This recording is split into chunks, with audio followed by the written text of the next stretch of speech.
two-time Olympian, medal in 1976, member of the 1980 Olympic team, World Cup year.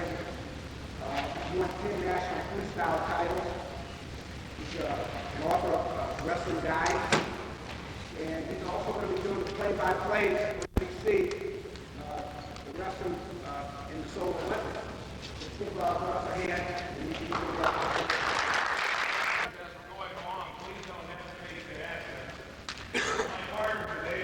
Probably recognize you can't see you, but you can see him. Here's my senior coach. Doug Bubal was an Olympic champion in 1960, assisting with a program. When I came out of college, actually even when I was in college, Doug kind of took me under his wing, even though he was at another college. And when I came out, I spent my wife and I spent time living with Doug, learning wrestling. I really attribute most of the things that I have in wrestling to Doug Bubal. Without him, I would have I'd been a farmer right now back in Wisconsin. I would have never even got into coaching. One of these guys, I get emotional when I talk about it, that give of themselves so that somebody else can share some great experiences in their life. I'll never forget Doug. One of the reasons when I took the job at Ohio State, there wasn't any question I wanted Doug Bubal to be in my program. Getting to be a pretty old fart right now, but still pretty tough. Right now, I figure I can get an old guy and a small guy. Beat the hell out of me. I'll look pretty good up there. I'm 39 and he's 50 right. 53. Okay, I would like to spend time on defense. I want to make a couple of statements here before I get started. The tendency many times, you can get awfully good on defensing leg attacks. The problem I think you get is you spend too much time initially, and people become all defensive and no aggressive leg shot. I think the key to wrestling right now, as we look at it, is the ability at the collegiate level, the international level, you've got to be able to take people down. You're not going to be able to take people down consistently unless you have aggressive shots. But you also got to be able to counterattack the people who take those aggressive leg shots on you. Percentage technique, leg attack takedowns, and you certainly got to spend time countering. But you don't want to spend all your time countering and no time attacking. I want to just emphasize that I think that there are 6 positions that we want to be able to play through. I don't know if I'll be able in the 40 minutes I have here to get through all these 6 positions, but I want to make sure you understand where we're coming from. If I'm attacking, we can basically attack a leg in 6 different positions. I can have a hit outside single low, I can have a double low, and I can have a single low. I can have a double high, I can have a hit outside single high, and I can have a single low high. Now offensively, I want all of my people to be good at all 6 of those positions. Defensively, I think you've got to be able to fight all 6 of those positions. We'll start with a low double, but before I get into position, I want to emphasize the most important thing that a wrestler relate to is he has really 2 lines of attack, and this man takes a shot at. When he hits my double, my first line is my hands. Right? I'll use my hands and my hips together. Sometimes I can use the hands first, then I use the hips. I was taught it that way. Block with the hand, if I use the hand, hit with the hip. Well, I found that if I use my hands and my hips, I have much better opportunity. I change my level. He shoots. He hits on me. I change my level at the same time I block with my hand. Now, if he got under my hands, I change my level, it still allowed me to do some form of counter. Okay, so I gotta be able to use my hands and use my hips. I want to talk about my position a little bit. When he hits in, all right, the tendency is, if we look at a normal sprawl, okay, and I call it creating a pocket, and I don't think it's good defense. I actually think I help this man take me down. I throw my legs back, I throw my butt back, I reach my hands over the top, and I take my head down. I allow this man to come right up to me and take me down. I think the first thing you have to do is to indoctrinate your people to throw the hips down and in. Pick the head up.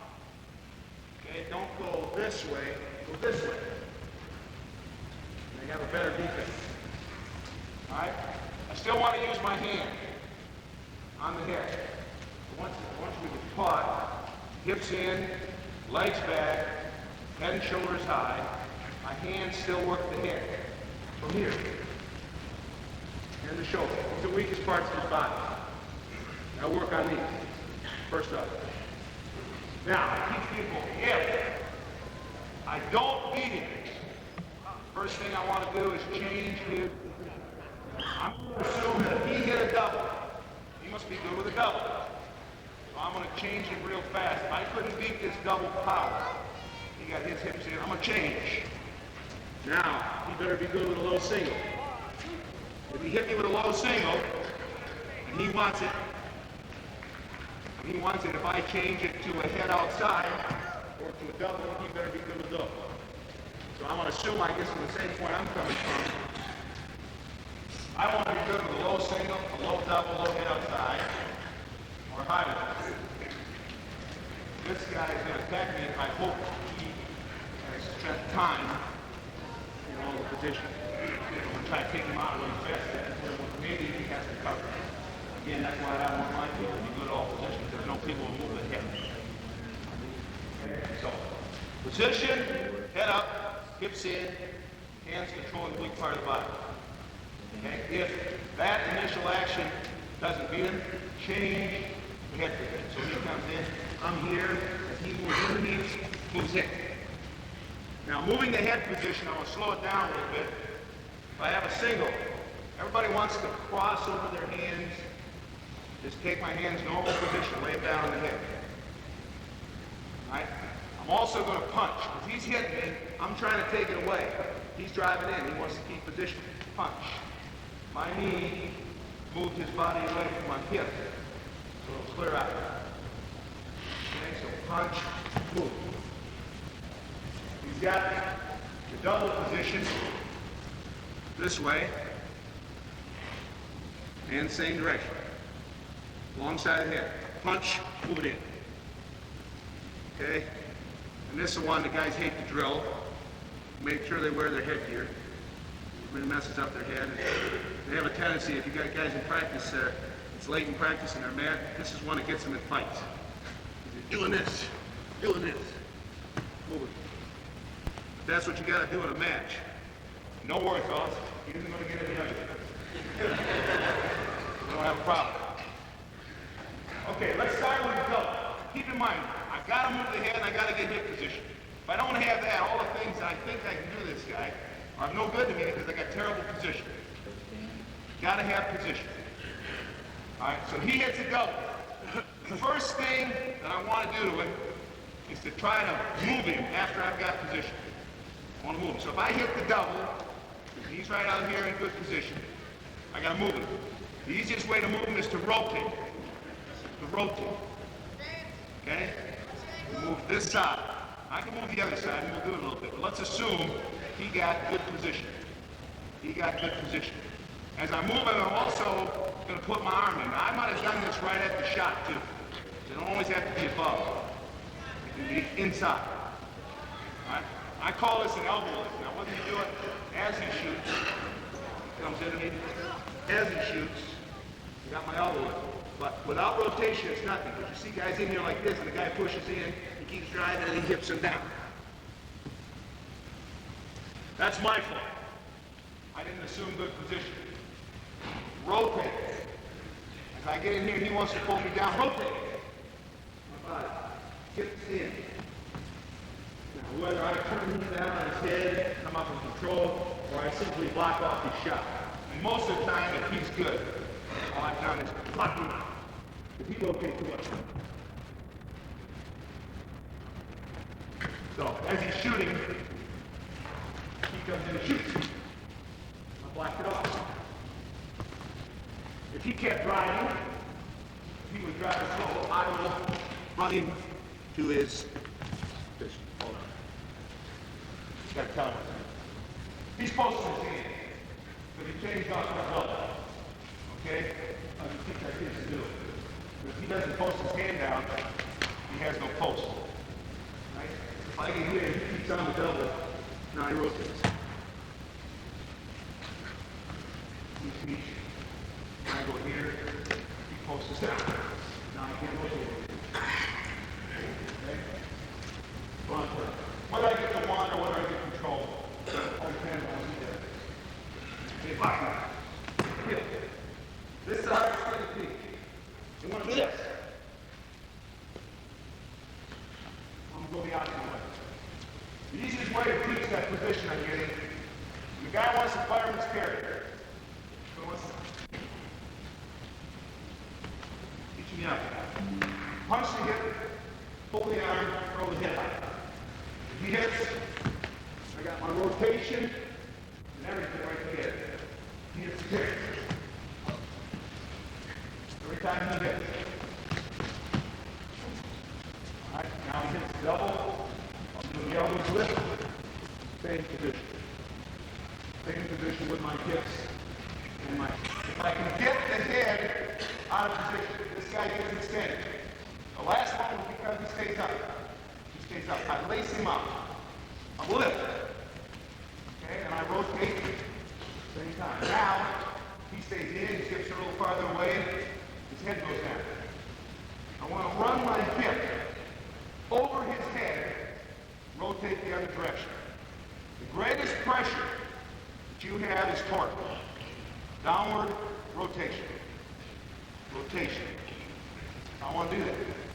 So as I push his head down, I rotate over it. Now, your kids will do like this. And they can't understand why they're falling their butt. They go this way. They push down, and they fall here. All right, they're forgetting what you taught them right away. Pressure is always down and in, not down and back. So when I push down, I'm pushing over there. You can't pull me down. I'm extending my leg. Rotate my feet.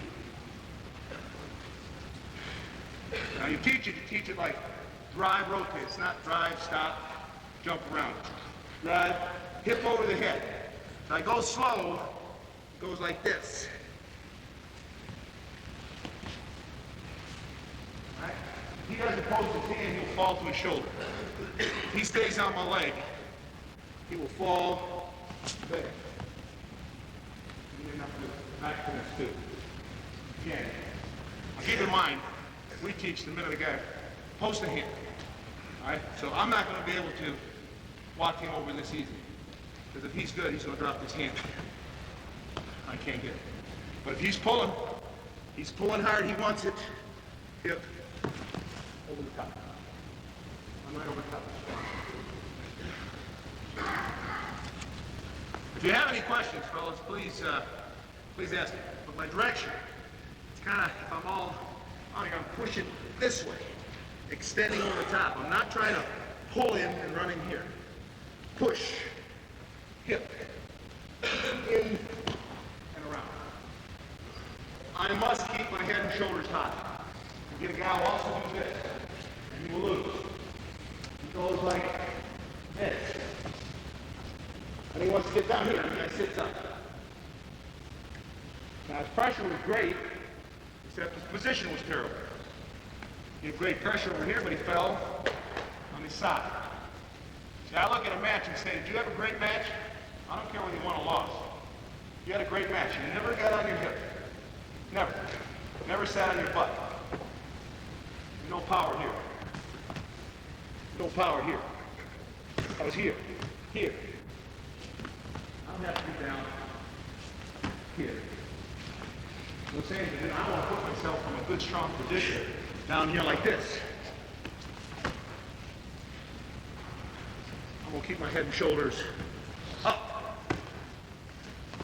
Stay above him.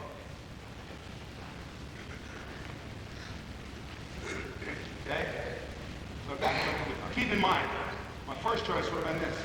I push here, I'm trying to counter, he pushes his head up, or I get inside. Hit the double first, because this is what most people will hit on you. It's a double. We'll hit the double. Okay? Also same time I push the head down, if I don't want to turn my hip, take my hand inside. Lay my elbow on the tricep. Put my hand on the pectoral. Don't do this. the hand around. The guy does this. The guy dumps you. Or he picks me up.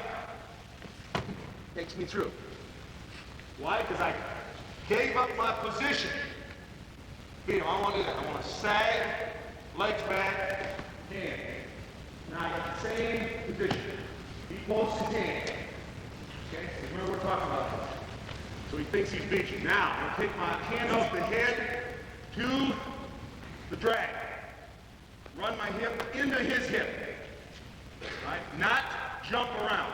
Okay, I'm going to caution you on this one. The kids do this. They shift off and they go. Again, what they do, took away their power. Jump. I want this guy to feel my weight all the time.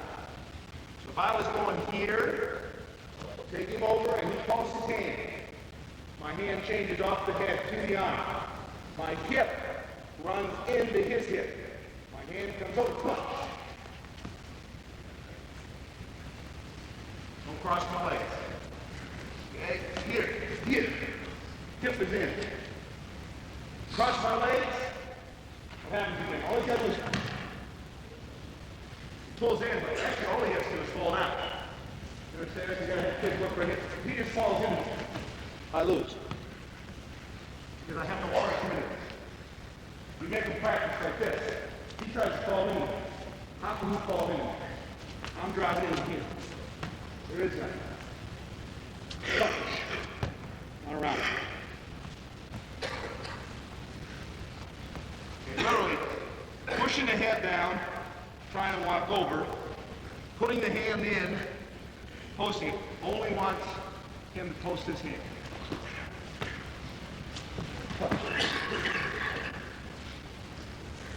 Is there ever a point where you do high like that? No. I don't. Doug does. If you do highlight back rotation, Yeah. one mistake I'd make is this, into the arm. If they rotate like this, now you're going good. I want to go 180 degrees. Now, toes into this leg. Doesn't work. Again, his pressure is into me here, not back there. You understand the difference? Most guys are high leg over, take all their weight back here. As he takes his weight back, okay, he falls back. All I gotta do is come up. When he does it, he's driving me this way. Okay? I can't go backwards. Go 180 degrees with your legs. You go 90. Again, fellas, I'd say that's your guy who already is real good at counter. Teach that to any guy who can get dunked on the butt all day long until he figures out. But the key to the hip is here. Keep the weight into the knee. Keep the head high. Okay? Gotta keep pressure. He's got the double. Now, you get into here, sometimes you get a guy who gets pretty good position on you. You're trying to short drag. Again, I push down, he posts the hand. I get over here. Now, good people are taught this. It's a tough one to beat. When you get over here, short drag here, when you're like this, a lot of guys try to do this. They try to drive in this way. You punch the hip, pull the arm, get behind him. You got it. The guy who messes you up, he puts his leg in. Okay? Puts the other leg in. He's going to put the inside knee down. You want to teach your kids to give them a little more confidence when they're on this leg. He's pulling post. Cross. I got to beat that. I got to be able to beat that. When I'm here. This guy, put this hand down. Put this knee under. Right? This guy I got to be able to beat. The only way I'm going to beat him is more weight, more pressure. Change of direction. Okay, so when I do run to the hip again, cross it. I change. See, a guy who wants to get in one position and take it till he wins. If I'm here and I feel him under, knees up under, cross it. Right? Change the hip position, change the head position. I can do the cross face down here. I'm here, he's hitting cross face here too. Just stay right there. Put a hand on double. Okay? Now, the mistake they make on a cross face got a battle here. All right, I'm going, and he pushes back. Just keep fighting the head enemy. Right there. All right, and we get a little battle. You know, sometimes this guy's flexing this way, this guy's driving this way. Nothing happens. I'm not attacking the weak part of the neck. You guys that work out on the Nautilus. I know it did for me. Maybe I got a screwy neck. I was much stronger here than I ever got here. Much stronger. Okay, one of the first experiences I had with some Japanese, the guy said the most important thing on the leg is this. This. With the head, your neck is strong. This way, and I started thinking about that. Same thing here. Where's his head weak? Not there. Here. Hold up. Right? That's why, what am I doing? I'm trying to push it down. I'm not going to play a game like this. Push it down. He wants it up. I'll take the crossfit. He still wants it up. Take it up. My hips are still down, and here's where kids get beat again. They go like this. We go down. Now what do? I put my arm up, but I also raise my hips. Okay? Now if you got a kid that can't walk and chew gum, forget this one. His hips got to go down. Up. It's okay. Doug doesn't like me anyway. Okay? When I cross, if I'm in here like this, and he starts coming in, turn. Put the arm down, left arm. Right there. Same thing. Lift. Because now he's going to fight. If he keeps fighting, I'll take him over. When he pulls back, hip to hip. Okay? It'll make it a lot more effective if you do that part of the wrist. Oh, that's that old bone-on-bone stuff, right? Bone. Okay, see what he's saying? Tough, tight. I may be ugly, but I still like what I have left.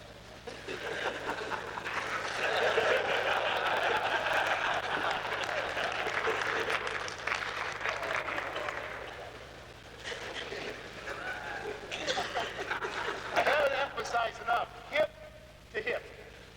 Okay? We got to get your kids to practice this. Hip. Okay?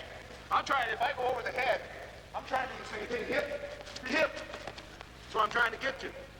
But if they think in terms of hip to mat, it's over. Right? Hip. No good. That's what your guys do. All right? When they run here, what do? They try to go like this. No hip to hip. You can't do that to me when I run hip to hip. Rotate. Pressure. Rotate. Pressure. Okay? Now, any questions? We hit the double. We're going to come into a lot of the same things. It's all basic. Block first. Out here. Painful level. Okay, and by the way, this is your best shot. It's the best shot in wrestling right here. He shoots. I block. What does he do? Come back up. Okay? People don't do it. He shoots, I block, he comes up, you get it. Because he's going to be doing like this. You can run right over. Right?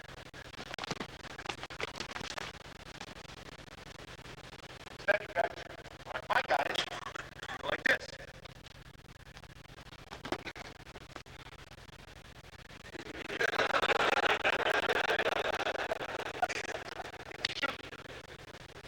Defense is a great offense. He shoots in. Take him down. Okay, it's hips. Hips. Okay, any questions on what I'm talking about? I'm just right now, just counted double blow. That's all I want to do. Catch in here, move here, right? Walk over the head, short drag, crossfit. To make it work for you. The best one, fellas, is to move the head. Without a doubt.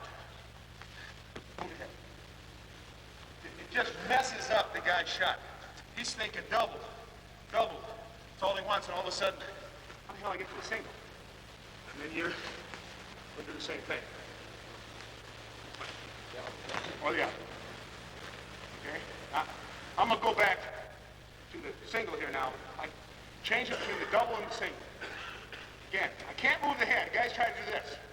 They try to move the head by going like this. The problem is you got a leg there. You can't run the head through it. And you're trying to Go down. It's the wrong direction. Hips go down. Head goes up. Make a cross. Okay? Now I'm going to have you change first from a double to a head outside because more people are using this position.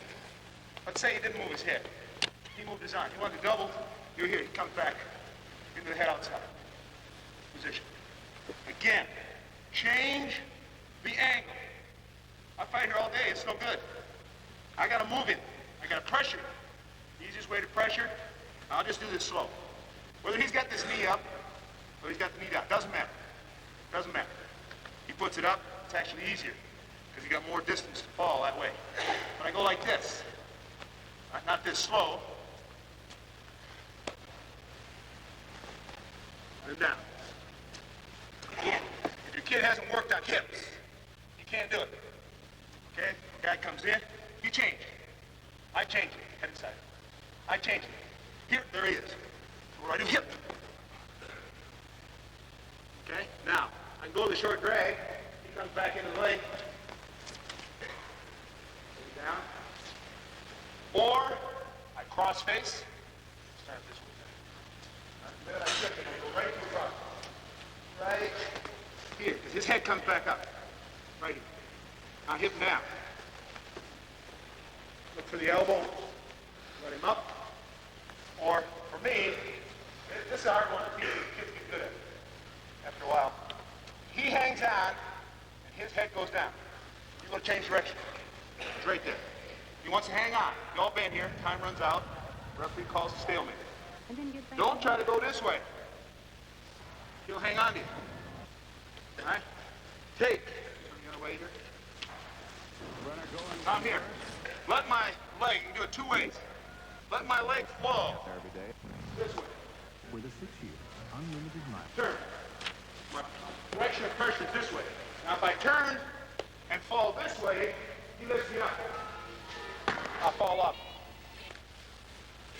As I rotate, I'm still driving across. He can't pick me up.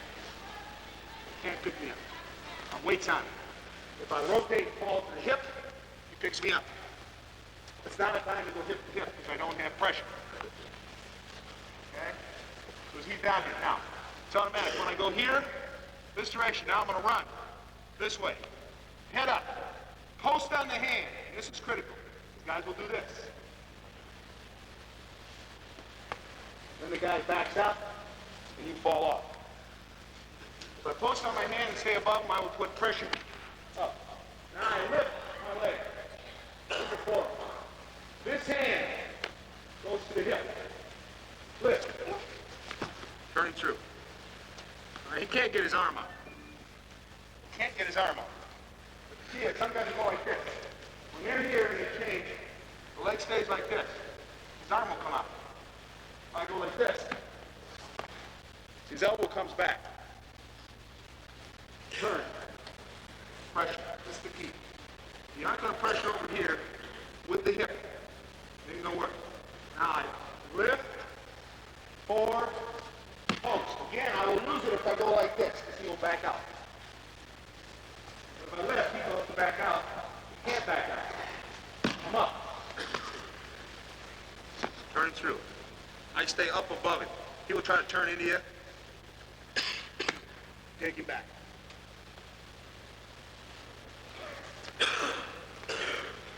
This, I switched him to head outside, or he switched himself. Okay? First thing I want to do, rotate. If I can get this right away, I'll take it. A lot of times you get like this, you just go. Now my pressure, all right, turn. He wants to let go. I score. He wants to hang on, he drives in. He wants it. Up over the hips. Direction of pressure with the hips. Wins it for you. Okay? Now remember, don't get him thinking about the leg figure four. But if he hit a straight in, straight home, head outside shot. Right?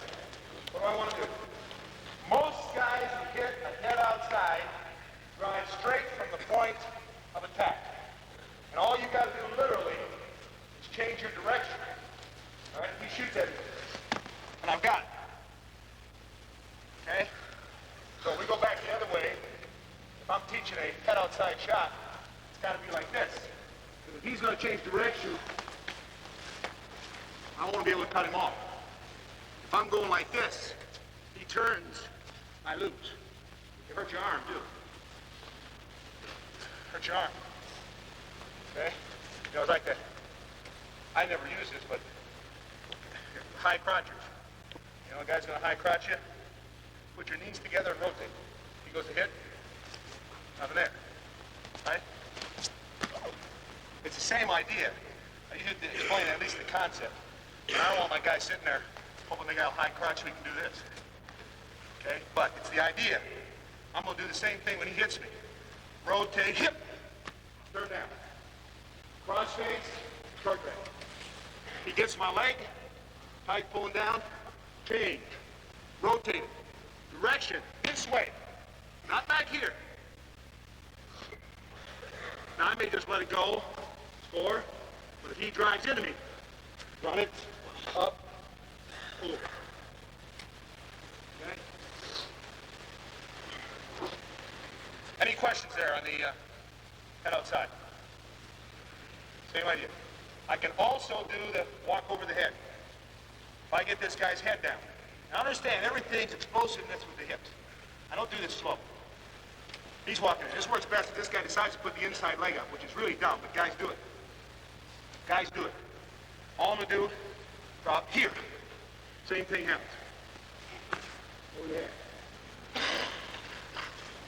He doesn't put any knee up. He just starts to walk into you. Same thing. I pull back a little bit, and I do a hip walk over. Okay? Keep the pressure down. If I start doing like this, he's going to change off and come back up. I don't want him to come up.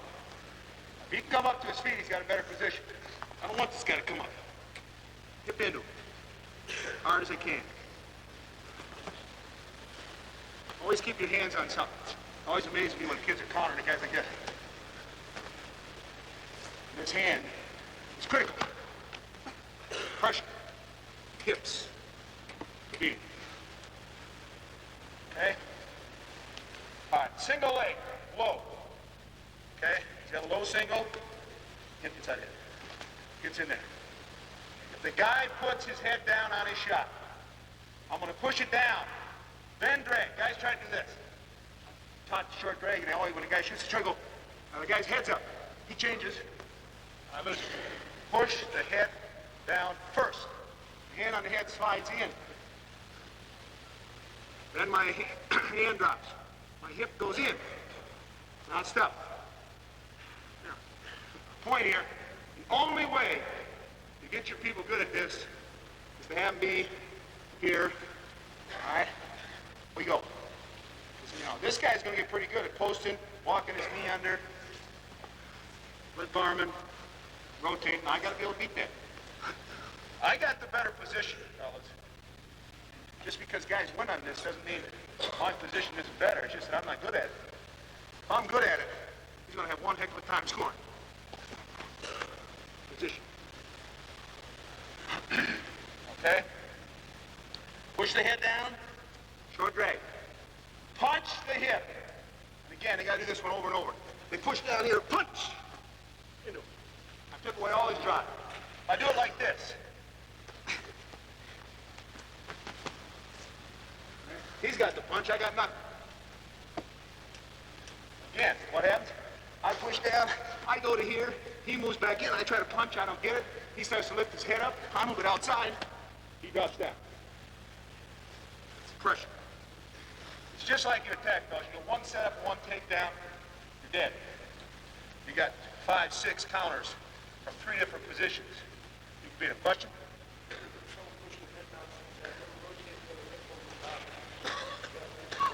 Oh yeah, I'm not covering. Over the top of it? Oh yes, I'll get into it in just a second.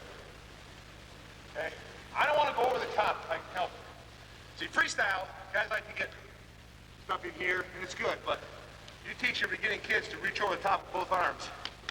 This guy's going to win. I want him out here to block. I want him out. Once they get good, they do. average guy doesn't sag like I sag. He goes, then the guy lifts, 6 feet down. and the kid's going, what? Coach, that's a stupid move. I want to do that one. And that's the whole thing about what you don't feel like you don't do is what he does to you with his hips. Nobody wants to feel with it so much. He just beats you to death. I mean, it's those hips, not the hell out of it. That's how he is. Okay? Pressure. With the hip. And again, start here. Hit with the hip. Not this. He shoots into me. I move back. He comes in. He decides he beats me. I want it. Knock the guy. You jolt him, then you move it. Jolt. Okay. Jolt, move. Hip. Good head position. Okay, now you get the guys to hang on. This happens early in matches in particular. You're trying to short drag. This guy's locked. He doesn't want to let go. He doesn't want to let go. But 90-pounder Coleman is pretty good at this. Pretty good at this. He gets you right here. Like this, he's trying to short drag. Now what I do is I change hip for hip. I'll put all my pressure into that arm on the other side, and into this shoulder. So what do? You're driving this way, you're trying to get your arm in and run, and he thinks you are. And it's kind of a macho game. This guy's going, shit, I made a bad shot, but you're going with me. And he's hanging on as tight as you can. So you give it that pressure, and all of a sudden, go here. Change direction. And those arms all, because it hurts. Right. Turn. Now, guys do like this. If I leave this leg in, he hangs on to it. I'm going to net. Change. Straight leg, straight leg. What do I do with my hip? Hip to hip. Okay, hip. All right, one other point here. This arm, okay, your guys won't be any different than my guys. Hit a roll, Doug. You go like this. Okay, no. I just, when I come around, grab it on. I go like this. And I put my arm here, and the guy rolls. Never put the arm around the waist. Never. Okay? When you're coming around off a counter shot. Never go there. My hand goes on top of the hip, nearest hip, far hip, never around. Hold the hip. I won't weight on him. I don't want to drive through him. No handle.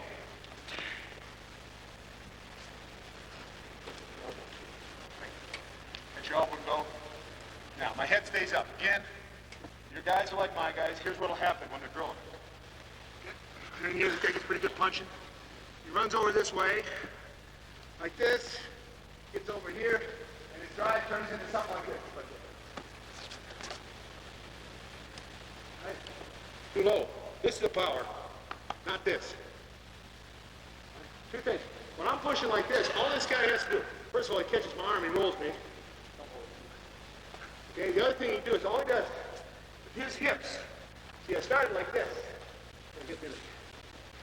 Right here. See, his legs are like this. Now that I came around, he switched his hips. Right? And if I'm driving in high, I lose the whole thing. And that can happen a lot. Because my pressure is wrong. If I go around him, when I get around him here, I go here. Not here. Because again, all he's got to do is switch his hips. And I'm off. I lose him. It's a lot of work to get behind the man and just have him sit out and beat you.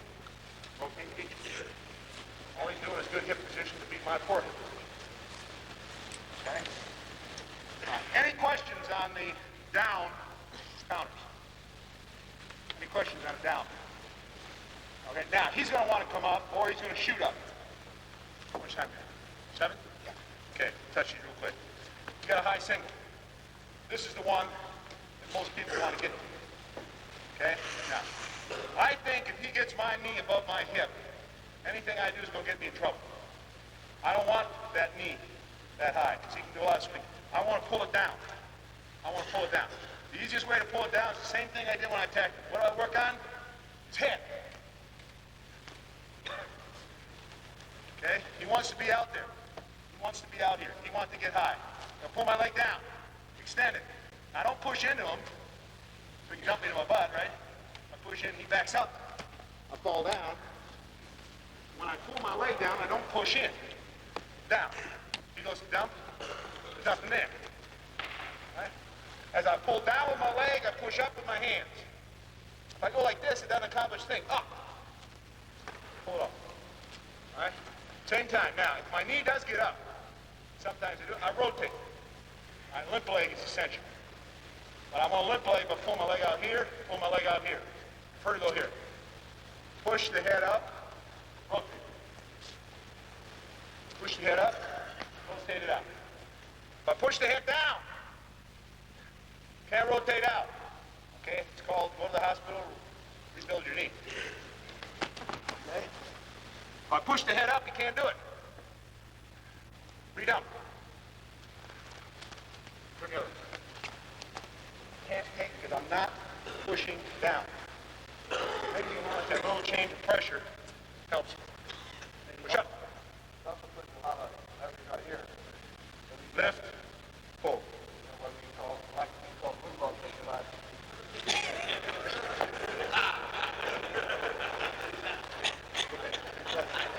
Push up.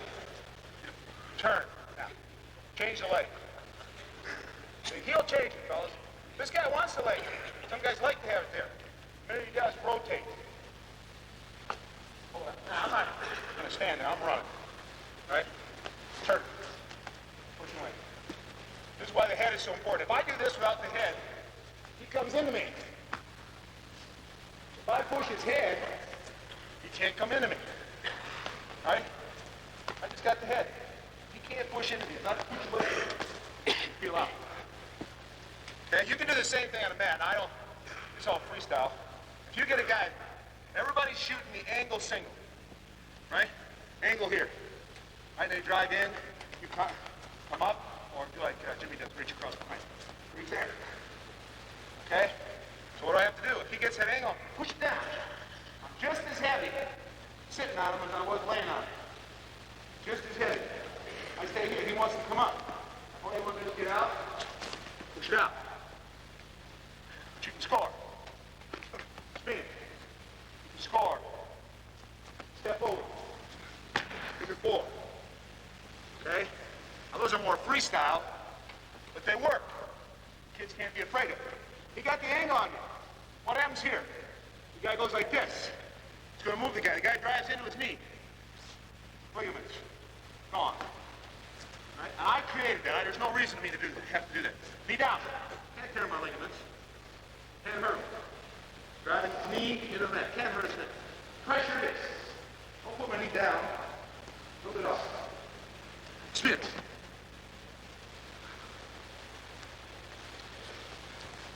Step over.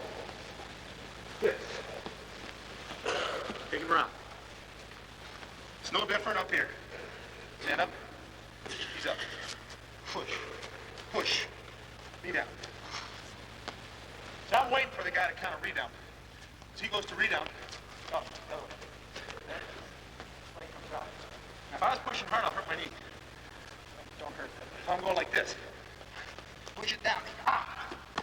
That's what happens. You watch guys. It happens all the time. Why? Because he's pushing this way instead of this way. Now he can't do it. Pull it out. Okay? Other thing I don't like to do. Move the head. Start like this. Move it here. Okay, now I can go to a drag.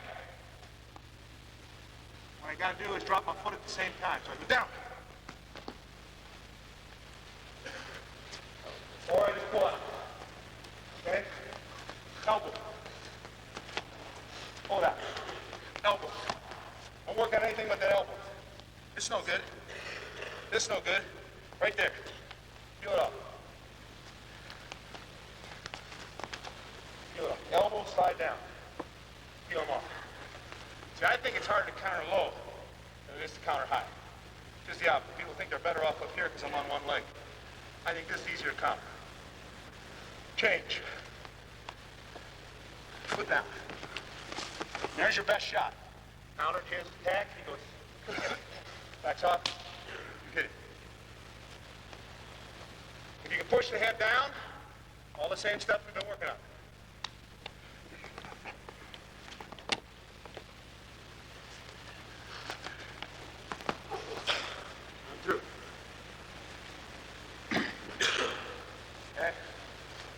double, run out of time. Couple minutes. He's up, comes up high. You watch guys. The guy counters. When the guy does this, everybody does this. Okay? If the guy doesn't drop, the fellas, he and I combined are very heavy. And if I'm pulling him up, if he just drops to his knees, I lose. It's amazing to me. When this man, when I hit a double, and he goes to pull me up, the guys go and help him. All I gotta do is this. He's hanging on to me as much as he wants to drop. Fellas, if that guy can hold you up like this, you're in deep trouble. You can't do it. There's no way. So I can get in here and hold this guy up. All he's gotta do is drop. Beat you. Change direction, block at the same time. All right? So he's got double. Okay? I want to get inside again. All right? I want my hips to be heavy. If he's starting to come up, hip. Hip. All right, now, people are afraid of inside trip. Inside trip, you get caught on the inside trip. Step inside. Okay? You get caught on this, fellas, because of where your foot is. All right? It's like when I penetrate. If I penetrate like this, my foot is in front of my knee. I'm dead. All he's got to do is hit my shoulder and I'll fall over here. I'm down. If it's even now, he can't push me back. I'm attacking to him. I move my foot. Move my foot. It's the same thing here on inside trip. Turn your leg. There's no inside trip. Inside trip. If people are getting caught in this because they're like this. When they counter like this. Counter like this. Besides, when my knees go down, my hips go in. My knees go down, my hips go in, I have more power. Inside trips. Underbody. Now, you won't always get the takedown, but the guy doesn't score on you. All right? Again, if he's going to wear down, penetration. Penetration. Penetration, tolerate. Knee drop.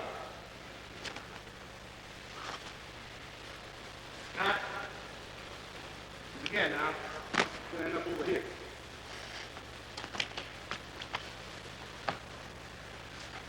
He attacks me, same skill. They got skills. Inside trip. All hips, position.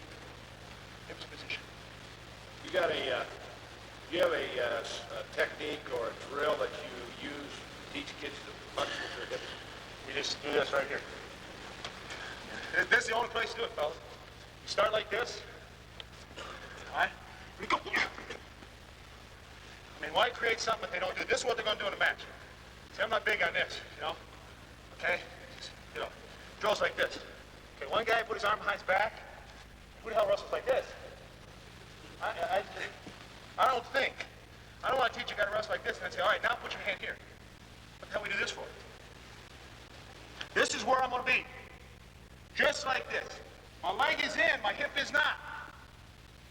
What happens? Punch. Get it in. Same thing. What does he have to work on? He's going to post his hand, walk that knee in. Beat me. Okay?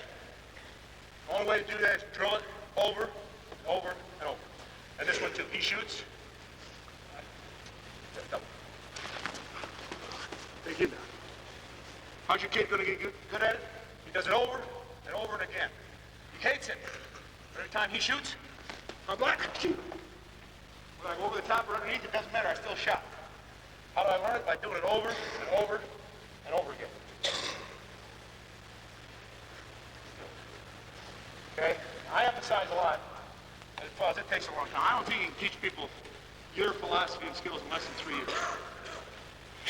Down underneath. Everybody wants to do this. For me, it's all the same. If I do this here, I'm going to do this here. He's going to beat me because it's the same bad habit. If I'm down here and this guy wants to tight waist me down, I don't want to get it. I don't want my hip on the mat. No hip. Or down. He's going to pull me down. No. Don't let him get hip to hip. Right? It's all hip power. People say to me all the time, wow, you've been wrestling a long time and you're strong. Fellas, well, guys like this, I would have never done that. I would have done like I did in high school all the time. Okay? Right? Sometimes you get it, sometimes you get stuck. Because you're laying down. This is lazy. No one wants to do it. This is hard. And again, I teach people. Ball. Hit a ball. Right? Just a referee start. I mean, it all fits together. Tight. Not like this. I get amazed at guys start like this. It's like an open invitation. You pick this, beat the hell out of this, beat the hell out of this. This is tough. No leg in. Spiral right. He's going to bring your elbow back. I can't get it. Can't cradle. Can't even get down on the leg to cradle. It's all position. And that position is very different, very little difference between this. He goes down. Same. It's all hip power. You can't teach one thing in one area and violate it in another and gain any success. Okay? Am I done? Yeah. Okay, thanks a lot. Glad to be here. Thank everybody for coming out today.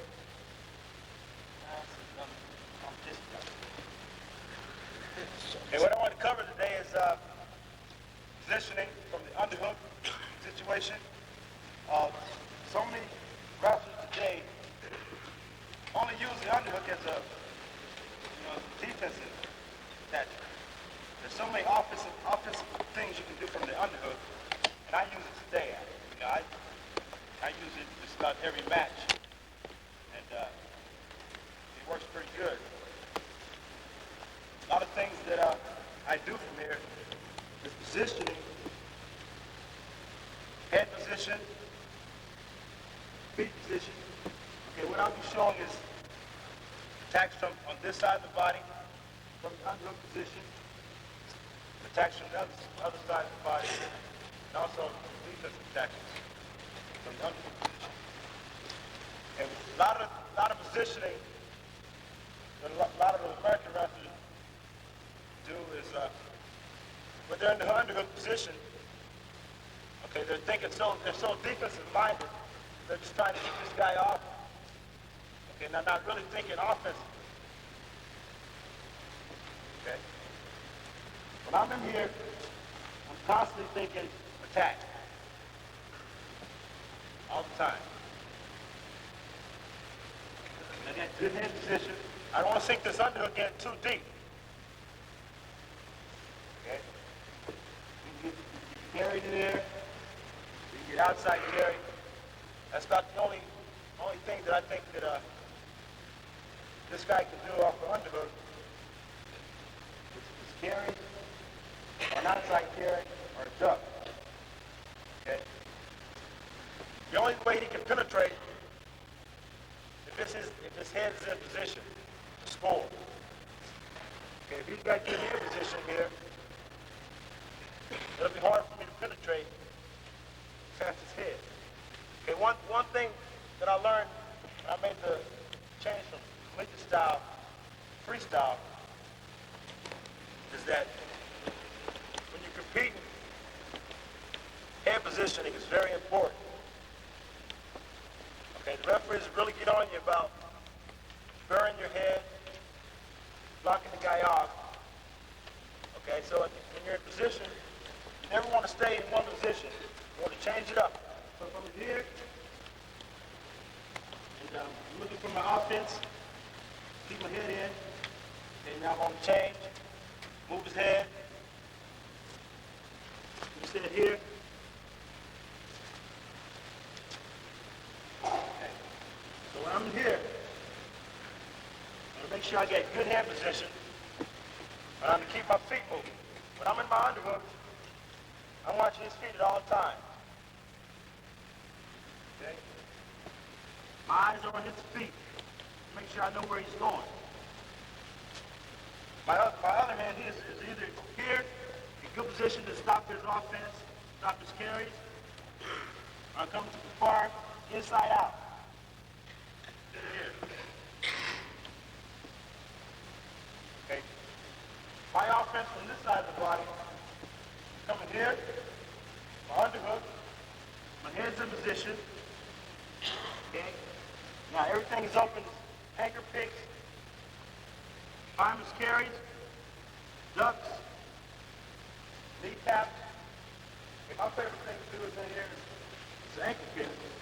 So what I want to do is make him step this outside leg. So I'm an underhook here. In order to make him step, I've got to move in here, circle. Now, I'm going to take him across. My head is in position, my head is on this side. My head is on this side. Here. I can still do it. Here. There. A lot of people step inside of the ankle picture here. And here, get the head inside. You come here, block here. Then step.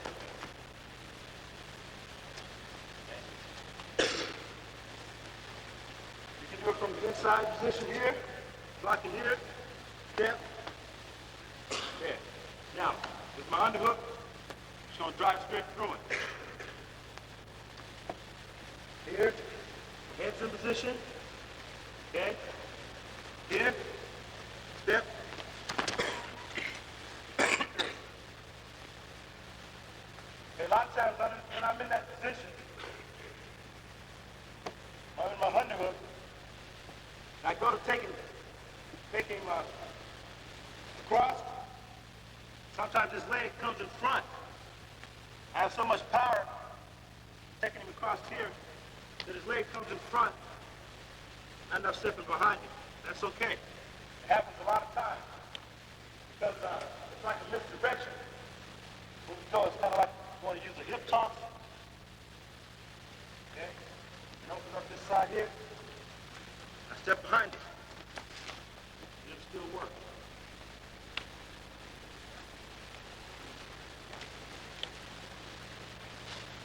Okay, that's my head on this side. This side of the fight. I got good head position. Yeah. Okay. Circle. Step.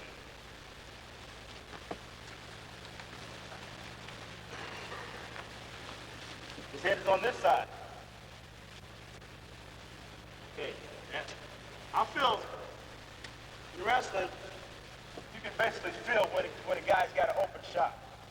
I know I do. That's what it's all about. You feel when you're in trouble. Feel the trouble position and know when he's got an open shot and when he really doesn't have an open shot. And when his head is on the outside, my head's in position here, I don't feel as though he can do anything to me. I've got pretty good defense. If he gets his head on the inside, now see that opens up this leg here. My high crotches, there, carry, fireman's carry. It opens up things. So if his head's in position here, I've got to know that he's got an opening there. Okay? So what I like to do is roll my head back under. Just roll it under his chin. There. Try to establish head position. It's very important. One thing I noticed about the European wrestlers is they keep very good position. They're very patient on their feet.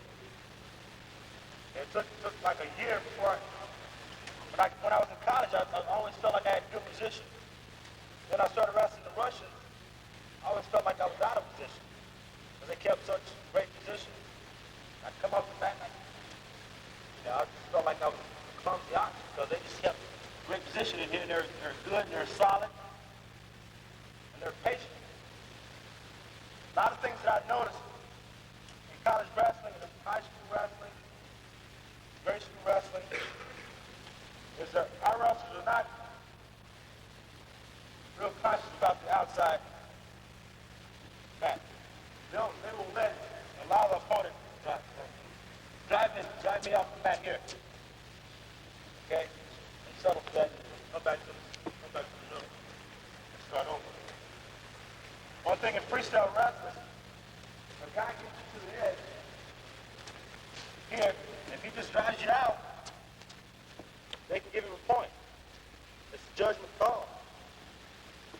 And so that's why I think it's hard for the American wrestlers to make that change into international competition because they have so many bad habits. Well, not bad habits, but habits that they can do and be successful with in college. And then we have some of the duels, and we see it as the college wrestler has to do, and he has not that much international experience. He wrestles against a Russian, and they're out of position, and they're driving them off the mat, and they're getting cheap points here and there. Those cheap points are big points. They cost you world championships. Okay. So I think what we should really emphasize on is positioning and more strategy in our competition. Get to this edge, get to the edge. The guy's pushing into you. You got to keep your feet moving, and you got to change positions. You got to get off. You got to. If I'm on the edge, okay, I want to get back to the center, and I always keep my hips facing in. I want to keep him on the outside, here, all the time. Okay? I never want to be in this position. And if you got a guy that likes to play the edge all the time, and it happens, you see it over here across the street every day. Guys playing the edge, and he's out here and he's playing the edge all the time. And by the time when you shoot on him, you know, he's off the mat. Okay, so I'm in here. I want to keep my feet moving, work his head, and get back to center here. Then I can work. Okay. So I'm under position. I'm going to make sure I got good hand control, good hand position. And my free hand has got to stay in here and stay tight. Okay, so I'm working here. I'm going to keep this arm in there to my chest. Good position, watching his feet. Keeping my feet moving. Okay. Now, when I'm working in here, if I want to do an outside shot here, I want to be in shooting position. Okay. When you're here, you're not in shooting position. Okay, when you got a square stance, I'm really not in shooting position. I can't shoot here. So I'm going to stay in good shooting position. Okay. Now, I'm neutralizing this offense with my underhook. Neutralizing his offense, I'm also creating my own offense. If my outside shot's not working here, you got to be able to come in and adapt to an upper body style wrestling. Got to be versatile. Besides my ankle kicks, I've got my ducks to this side here. Circle, same technique. Come in this position here. Underhook. My head is in position. Okay, I'm just in motion. Moving a little bit. Take a deep stretch in, head up. And stretch. There. Now, in this position, I can either lift.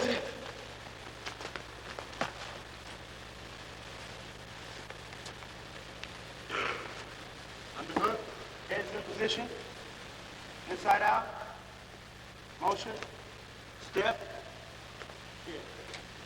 Taking this arm in deep. Good spot. Here. Head is up. There. Now, I can lift. Lift my leg inside here. Take it back the other way.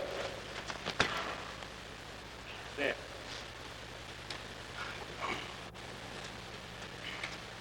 Now keep your head up. Stay tight to his body. My head's in position here. Inside out. There. Circle. Step.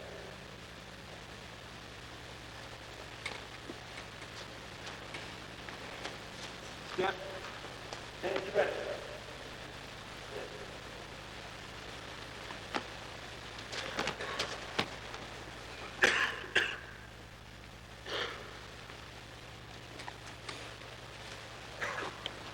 Technique from the other position, opposite side of the body. We'll attack his knee. Grab the ankle. Same position here. Make him step. You guys want to hit out of motion when you're scoring. Want to score out of motion. Here, make him step here. Just change your levels. Change your levels. Go to the knee here.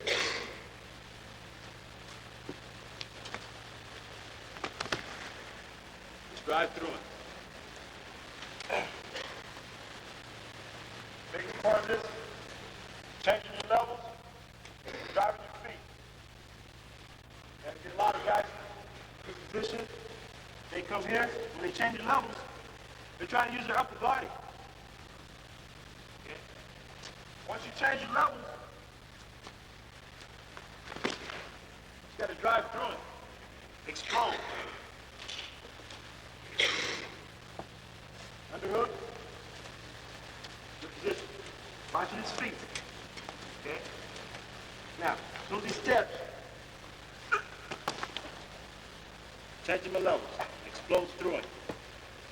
Shoulders going to the midsection. Here.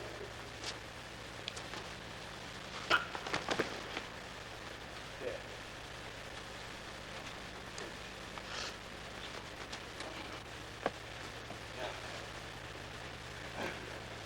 Also, I'm in the position here. My carry is open. I find his carry. I'm underhooking. Neutralizing his offense. Here. Inside out. Same position, circle.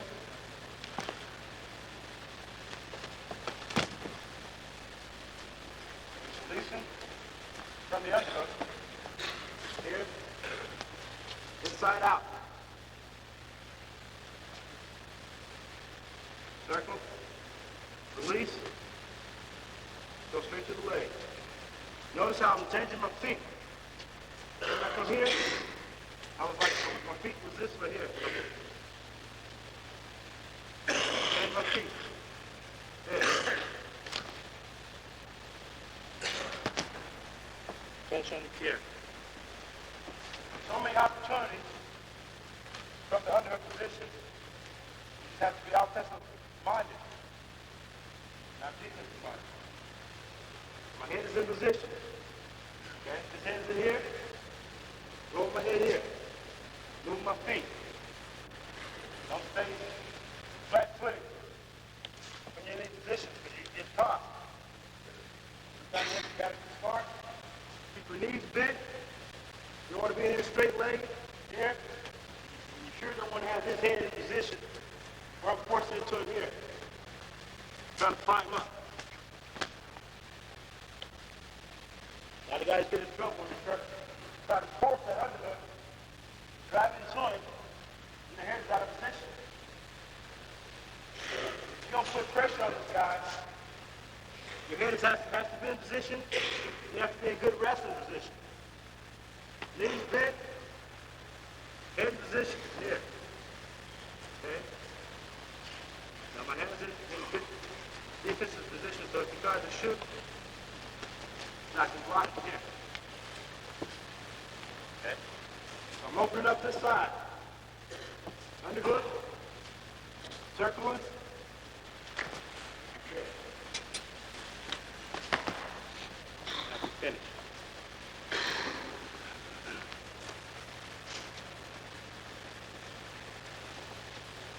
Now I'm going to work this side of the body from underhook.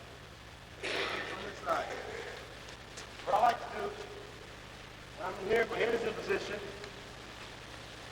One option here is just to take it like a shrug. Front body. Here. Shoot my other arm deep to the waist. Like a throw body. From here. Kind of like the same technique I'm using for my ankle pick. I'm creating that opening.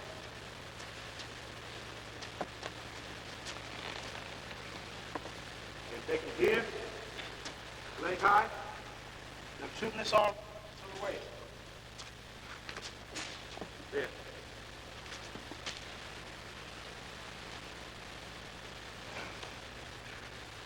Again, my head is in position. Here. Not there.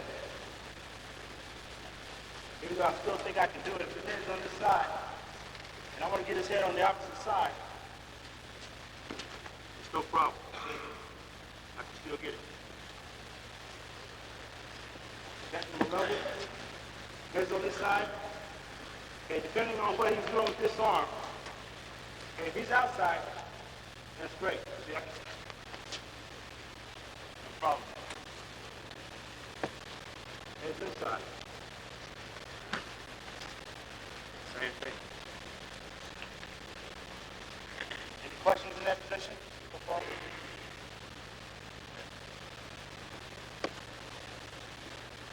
And if that's not open here, you can come back to the single leg. Head in position. Here. I like to go low on the ankle. Here. You can finish whatever you like.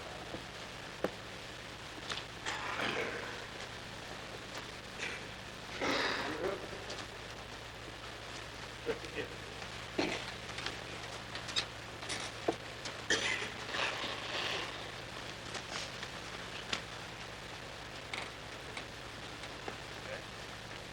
Now also, my high crotch is open on this side. My head is in position here. Head my feet.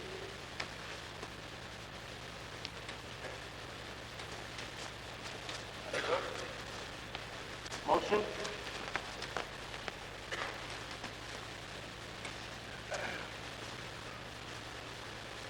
You really don't want to raise that elbow up too high. You just want to get enough. Raise it up just enough to where you can get under here. Okay, my head is in position now, not over here.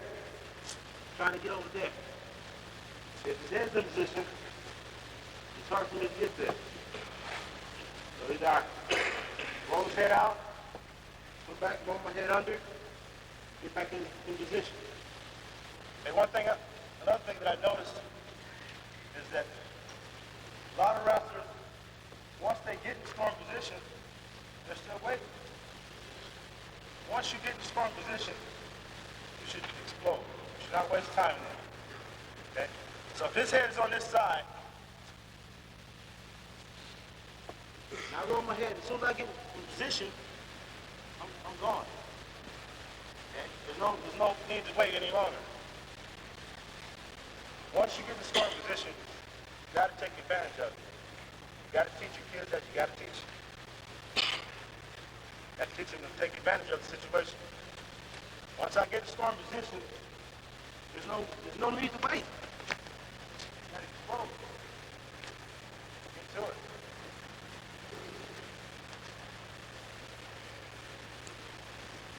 Okay.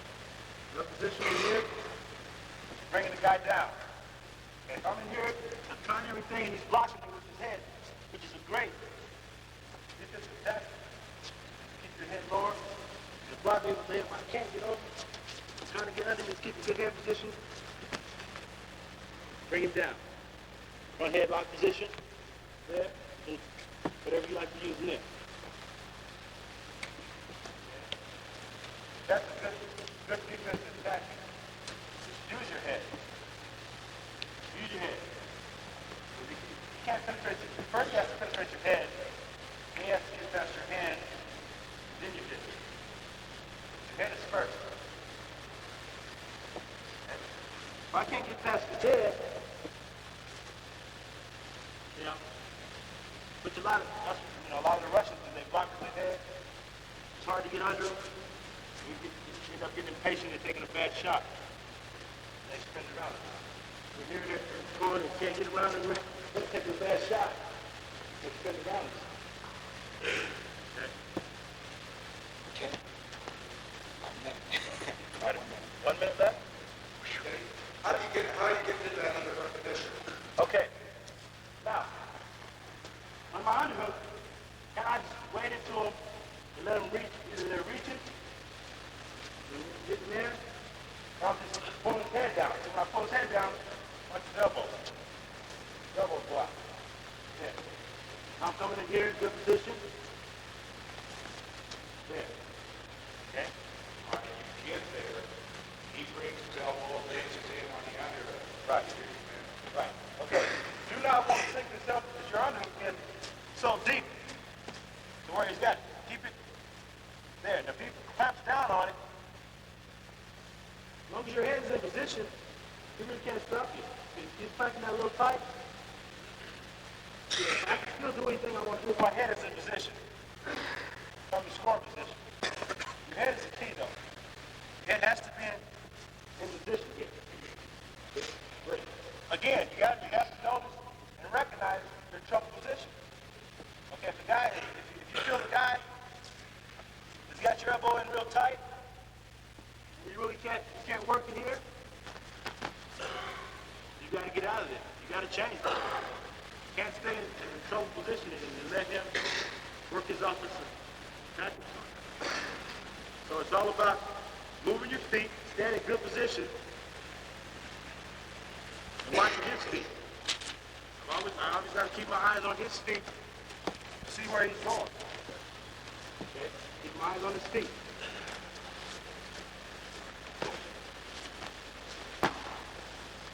Okay? Another thing I want to work on is his shots with your underhook. I see a lot of guys getting in here in this position. Okay? This is a good defensive position in here. But you also have to be smart. Okay? If I'm in here, this position here, I don't want to sink this elbow in too deep.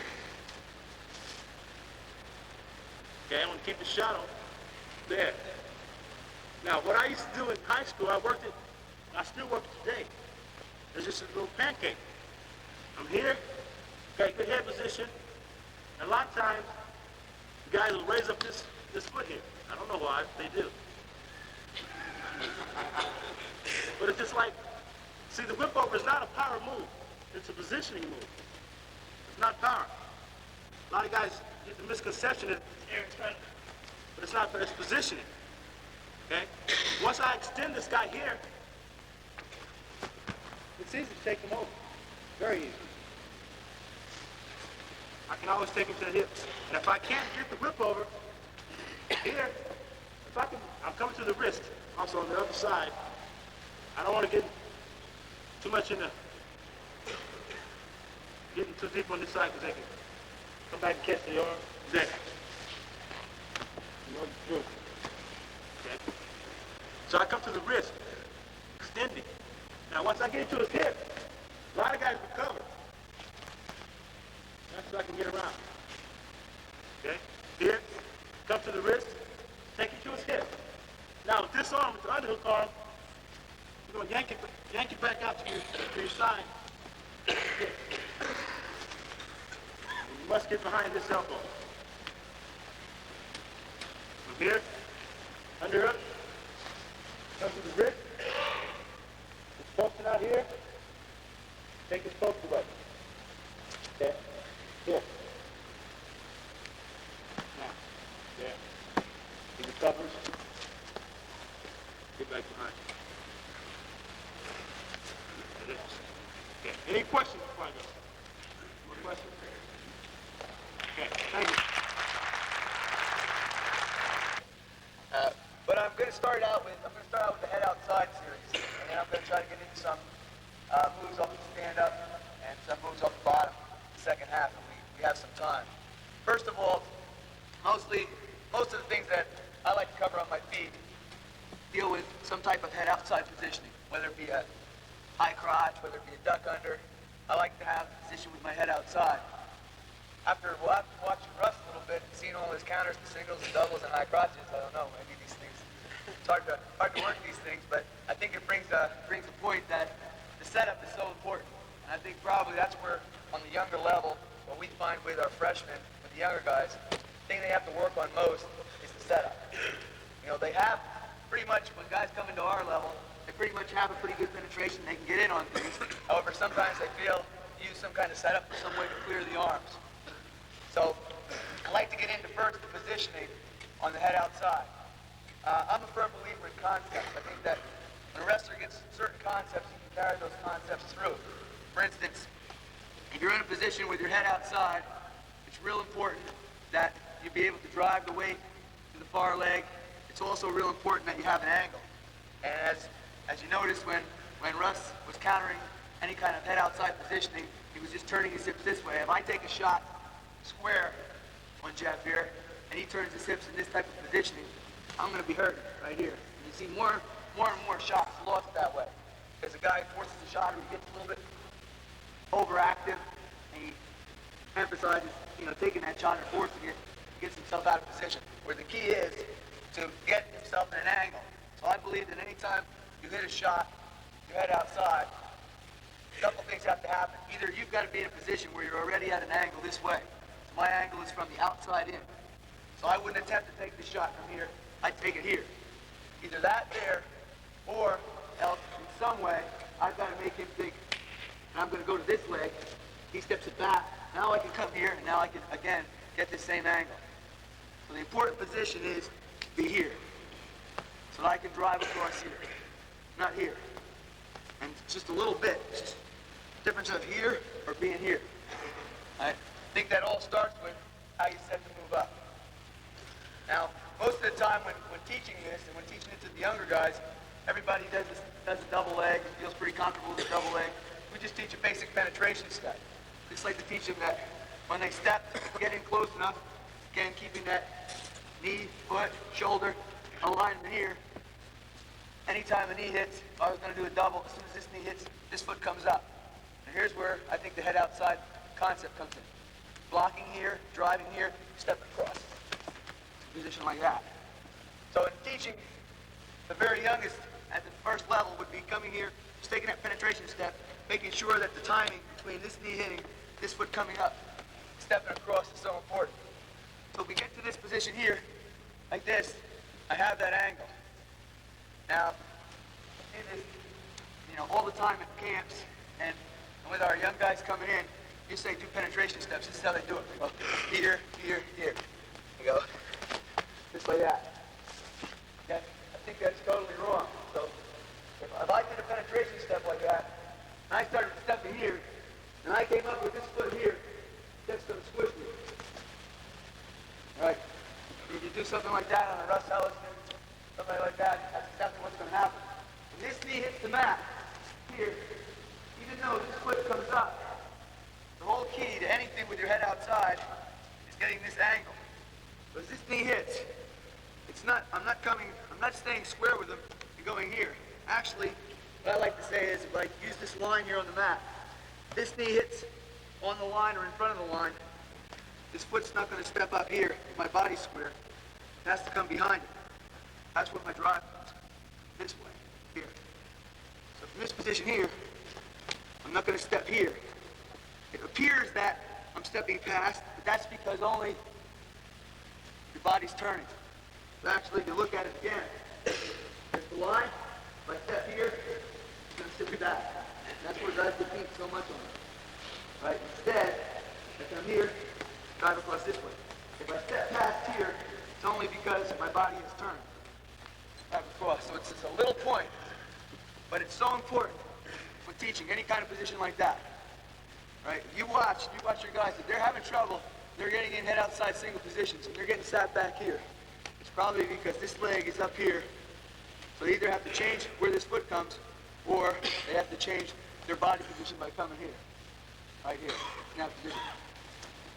From that way, then, we just take it, say, off of the inside control and off the head.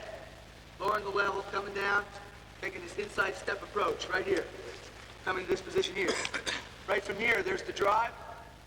I don't want to change to a double until I feel all Jeff's weight over on the far leg. Knee that's on the mat is going to step right across his front foot. So that your level stays low, hips are staying low. I don't change over, you get here. Finish it off. All right. So it's here, coming here to drive first. You notice as I drive, this knee's off the mat. Now I'm going to step across all the way to the far side. So it should be the kind of thing that I would almost need to block that leg. He can't move it because all his weight is on it right now. Just continue to drive that way at a low level, my hips in. As I cut it. I find that guys learn these concepts, they can apply them to other things. When they get into this thing or something like this, guys start pushing their head down or something, they'll catch, change across that way. To learn those concepts of driving because they'll be used to it. They'll be used to driving across that way. So many guys want to come up to their feet right away. They get in here, come up here, they lose it, get caught with an underhook. So important to stay low. Lock low, drive high. Head is driving. You heard mentioned before about head being strong this way. That's what you're using. Using your head this way, using the drive off this foot. It's got to be at an angle. If it's straight up, I can't drive off it. It's got to be this way, because my drive is going this way. Now, I think that when you really look at a head outside single, you hear it called Russian inside step, or this name and that name. Of course, the names don't matter much, but I think you'll find usually the quickest wrestlers, the real slick guys have a lot of movement out here, use the sugar foot stance, all right? They'll penetrate with an inside step. Come here, change over this way, many times. And I think they can have a lot of success with it. However, I think you do have to be awfully quick to get that one. The reason for it being, usually you can get more penetration with an inside step, and I can start here, I can penetrate inside step, cover a lot of distance that way, right? Whereas I can do the same technique, yeah, but with an outside step, I'm actually almost doing the same thing, but instead of stepping with this foot, all I'm doing is getting to the same position here, then cutting across. So I think the difference between an inside step and an outside step is minimal. I know a lot of times coaches ask me, well, which ones do you think we should teach our younger wrestlers? I feel that you can teach both. I feel you can teach an inside step and an outside step. I feel you can start them with an inside step. Start them with just learning how to hit a double. Coming here, that knee hits, this leg comes up, driving across. Then they can go and outside single, coming here, stepping across, driving across. It's the same thing. Then the next progression would be, now I'm wrestling somebody who is a little bit closer. I don't need to take this foot from here and step to here. If Jeff is giving me any kind of pressure, right, what probably comes up most of the time in a lot of your cases and in our case is where a guy comes up and he just goes, real strong wrestler, just wants a muscle all the time. He's gonna come up here and just collar tie, right? If he does that, he's usually leading this leg. He'll come and give pressure. All I have to do now is just get myself in position. It's almost impossible for me anyway to step with this foot. All I have to do is get to there. Really what you're doing is just lowering your level, getting into that position and then driving across. All right? So from that position there, I think, yeah, everybody can learn how to first step inside and take the step. And then they ought to be able to figure out and feel when a guy's pushed into him a little bit, that they don't need to do that. The stats Kenny was doing, the underhook, same thing. Push a little bit, and push it back. There it is. Right? From an outside control position. There it is. Right? Position like this, generally, it's the same thing, but usually you can use two. We find that, again, the setups are so important. If Jeff is giving me pressure, but he's not letting me get inside his arm, right? He's keeping his arms in. He does that. Generally, we shove it to the inside. Take it that way. If I can get inside, I can take it this way. He controls my elbow. I just take my arm, and we had a 34-pounder a couple years ago that showed me this. I did duck unders and high crotches all my life, yet never figured this one out. When guys tied up my elbows, I always had a lot of trouble. And usually they'd clear it off and open the reach. You go here. And Scott Lynch, who wasn't even known for his takedowns, but he won the Nationals with about 3 takedowns in the finals. And what he did one time, I couldn't figure out. I could control his arm up here. All of a sudden, he just really gets in on me. And what he does is just straightens this arm out a little bit. Bring your hand in. I was always trying to bring it back this way, and I was getting blocked. And he showed me this nice little thing. Do if a guy has elbow control on it. Right here. Straighten your arm out a little bit. Right here. Then I'm going to bring my hand in to here. Now what it does is it clears that arm really easy for you. Alright? And a lot of times, you get those guys that are screwed. They just like to control you up here. Just control your elbows. And it's real easy to get. It brings them right over the top. The tighter you have it, the easier it is. Again, first it's a little pressure this way. Here. Bringing the arm in here, and then going to it. Now, I used to, that kind of head outside single, I used to call it a rotation. Right? Just say, well, yeah, rotate.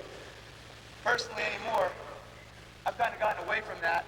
The reason is, certain people have a knack for it. Guys that have a knack for it, let them do it. Like Sheets is a good example, right? And Kenny Monday, they're just so good in there. They've got great knack for rotating their body, and they're very quick. Some of the other guys, they don't have a good knack for rotating their body this way. What happens sometimes is, as I come this way, he gets that angle on me. Russell's talking about. They get caught in here. All right.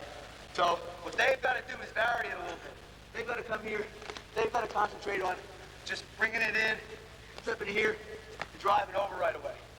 So from this position here, instead of rotating a lot, my concentration is going to be on here, driving that way. As soon as this knee hits the mat, here, it's going there. As soon as the knee hits the mat, here, it's going there. Now that little, I think that anybody that works head outside takedowns should, number one, be able to penetrate. The knee can come up that way in the full penetration step. Should also be able to penetrate. That little motion, I think, is so important. And all it is a matter of just this knee hits. As soon as it hits that, I'm driving up this foot, coming right back up. Boom, there. What happens? There. There. So it's a very quick time. And I think that people that are more normal size, like me, have a little bit easier time get up there. I understand that. Guys that are a little bit taller sometimes end up getting hung up in here a little bit, and they'll do more things with driving. They'll do more other finishes in there. All right?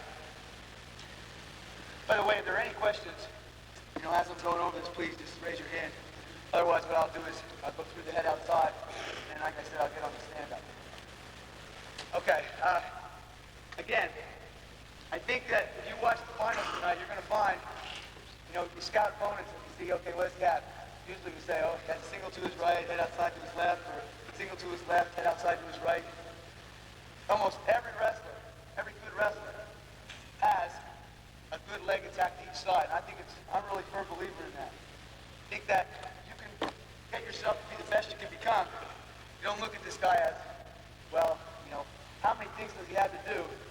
I don't want to be concerned about this particular wrestler. I want to be concerned about if this leg is open, how can I attack it? If this leg's not open, how can I attack this? All right. And so I think that be good on your feet right now. You're going to be a step ahead. You have a good leg attack to each side.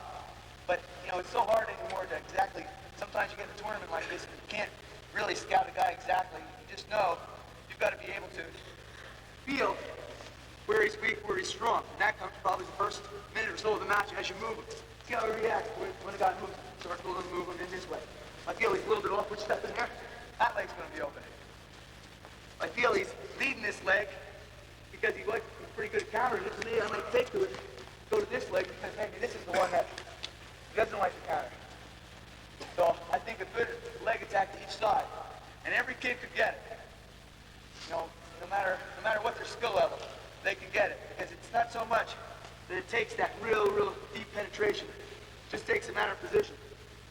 Shoulder, knee, over the foot, head position here. If they get that position here, a lot of times, keeping this good head position here, it's going to open up that. And I think, like I said, you get a guy thinking about one thing, like if I'm thinking about this, it's going to open up this, the other side. So we stress a lot of that the guy has to come in and get a good shot to each side. And I think that you find, well, as a matter of fact, Martin, he practices. I see Jimmy Martin practice. I don't know how many hit outside swings he saw. I keep saying, Jimmy, he practices them, but he hasn't really hit a whole lot of them in a match. Because generally, he's able to get some of his other stuff, where he's more bread and butter stuff.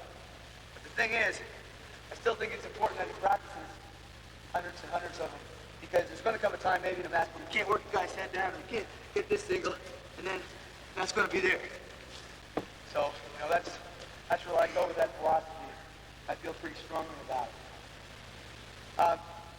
I'd like to cover one finish that I think that I've started using a lot on a head outside single that I think probably is more of a finish that one of the toughest things to counter. And that is, so many times you get a guy, just as Russ was saying, when a guy hips in and he's heavy here, it's really hard to drive across him. Right? This particular guy, what I want to do is, I can't drive through him, so I want to go around him. And really, again, that's the whole concept. Either drive through something or go around it. I think you have to have kind of a set order. So anytime on a takedown, first thing I always believe is, when you're in on something, drive through, get your drive. If you can't drive through, then you go around. Because if I'm in on Jeff in this position, if I can't drive across this way, because he's putting weight here, he's actually slowed himself down. He can't move. Right? In that case, what I'm going to do is I'm going to put this knee to the mat, take this hand, shoot it toward the inside here. I'm going to control his leg with the other hand, keep my head right around his thigh, and drive across, right to there. Right.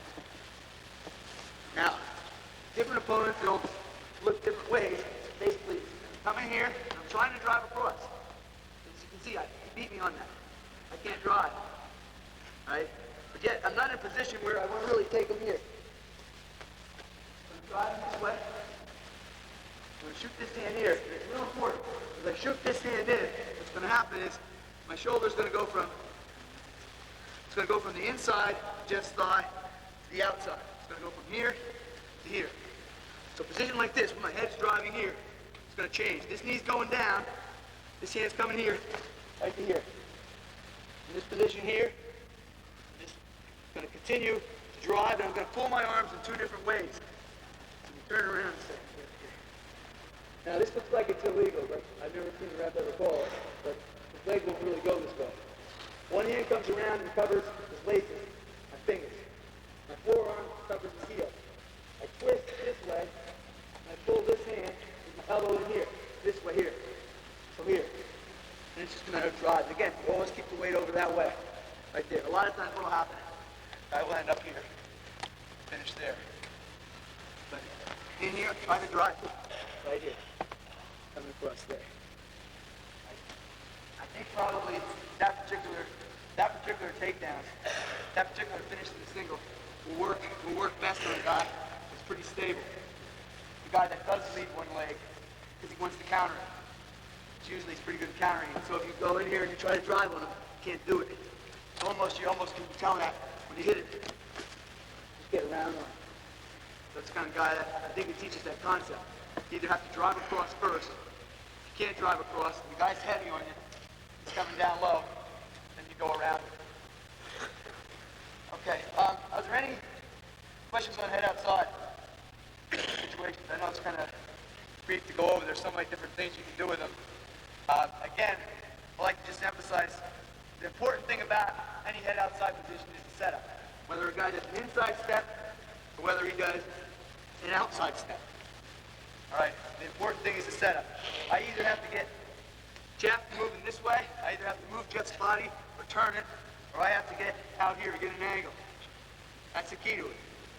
And if you watch, too many times when guys get countered in them, they don't have an angle.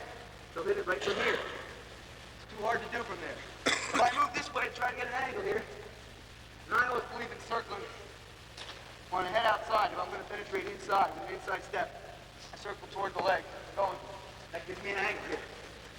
Take it here. What happens usually is the opponent will square off with that. So when I move this way, he'll square off. And then that'll give the other leg. Just that thing. Try to move here. Try to get it stepping this way. Take that way. Now here on this one, you gotta learn an inside step and an outside step. That's a perfect setup. Fake this. Do this. So he has a whole series of them. Single to one side, head out to the other side. Just by moving them here, fake this, fake that. Right there. Okay, what I'd like to do is Carl asked me to do a little bit down on the mat. So I'm gonna start with a stand up.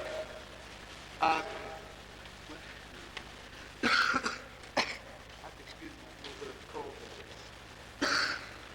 First of all, Lord, I think that we're pretty flexible with our guys. We think that there's a lot of different moves you can do on the bottom.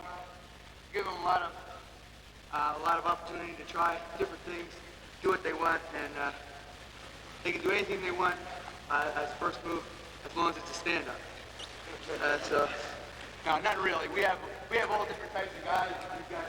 We've got guys that come in that they have such a high skill level, like guys like Scott Lynch and Jimmy Martin. You know, I see Billy Martin there, and you know they've gone through that program, and they're real good at certain basic skills. So they'll come in with all kinds of things off of Granby.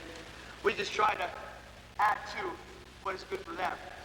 And so some of those guys will do as a first move something completely different than I do. However, pretty much so, we'll work with everybody on a concept of getting pressure back. Because no matter what kind of style of wrestling you have, you got to get pressure back into the man. All right. What I'd like to just cover is start out with an inside stand-up. But actually, I just started teaching it this way about 2 years ago because I found that before everybody was saying, well, don't you get sucked back a lot on your stand-up? And when I used to teach it, when I used to wrestle way back, when I had hair on the top here, when I stood up, basically it was almost a one-move thing. I'd come up on this foot. As soon as that foot hit, I'd cut to here. It looked like, on myself, it would look like this. It just came up right there. Come on this foot and cut. Right, so it's almost like an arching move here. Cutting there, right? I don't like to do it too much because it hurts your head. Back then, I guess it didn't matter, but I'm feeling the effects of it now. So anyway, I guess it's worth it. It gets you out right away, but I've kind of changed it a little bit because not everybody can do it that way. I think normal size guys, 5'4" and under, these nice average sized legs can do that because they can stay in a ball, as Russ talked about. Staying in a ball, so important. So one thing I was always doing with the guys at first, at camps and our guys, I was coming back and I was teaching them about that pressure back, going back, said, don't worry about getting sucked back, just put pressure back. And these guys always said, yeah, but I'm just working, the guys suck me back all the time. And I didn't realize, that I wasn't emphasizing one part on it. It is, what I really want to do is, when I stand, and I get to any kind of pressure back position, I want to get back on him, but I want to put all my weight on Jeff. I started teaching a little different. I started putting this man in this position, on his hands and knees. I started teaching right from here, this position, just to feel this, because I think if you're going to be good on bottom, you have to be able to get to this position. This is the type of position I want to get to. A position where my hips are out, my pressure is on Jeff, right here. Right? Now, how somebody gets there is going to be different because everybody's a little different. You have guys with the average size legs like me that can bring them out that way. They can come out here with them, bring them straight up. Then you've got guys with those long legs like Rich Lorenzo. Those legs don't come out this way. Right? Because, geez, the bottom part of his legs is as long as my whole leg. It's too hard for the time that came up there. You could never get your body back in. So they've got to do something. They've got to push. But when you really get down to it, all those positions we're getting on, if Jeff is in this kind of position, I'm in a referee's position here. Right? As he gets in, what I want to do is throw my head back and get my back on top of him. Position here. I want to get the pressure on him, right into a position like this. And I find that the guys are taught to stand up that way. After drilling it over and over again, they'll get it. The problem is with the younger guys at first, the hardest thing to get them to do is come back. But I think that if they learn the concept of just feeling comfortable in this position right here, right? So I don't like to do a whole lot of things that aren't really related, but this thing I think is very related. What I do, and we've done this with the guys, start them in this position, just to feel pressure back. I'm going to have Jeff move back a little bit. I'm going to follow him. He moves to the side, right? This kind of position. So I want to keep my pressure this way. Because if I can't adjust to him, that's when I'm going to get in trouble. If he moves and I'm pressuring the wrong way, that's when I'm going to get in trouble. But if I can keep that position, if I can keep weight on him, keep my hips, we just say, we tell the guys to pick a spot on the ceiling and pee on it. Right there. Right? But we don't want to do this. Right? I don't have anything there. So it's a combination, and it really comes down to that same kind of alignment you talk about on your feet.